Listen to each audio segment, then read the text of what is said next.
সোনিয়া হালিম বলছি। আসলে তো আপনারা সবাই এখানে উপস্থিত যারা আছেন এবং যারা বাইরেও আছেন সবাই জানেন যে আমার বাবার কী ধরনের সে এলাকার মানুষকে ভালোবাসে বা কত কী করেছে।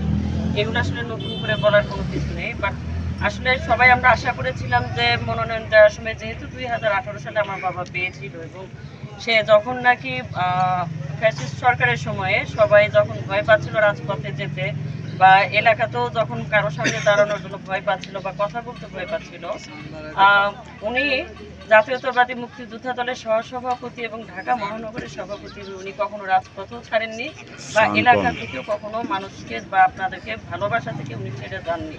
উনি দুঃখেও ছিলেন, বিপদেও ছিলেন, সুখেও ছিলেন।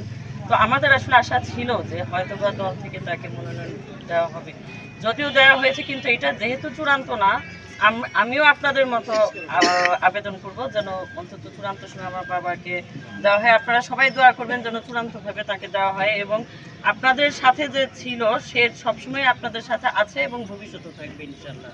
আপনারা সবাই আমার বাবার জন্য দোয়া করবেন।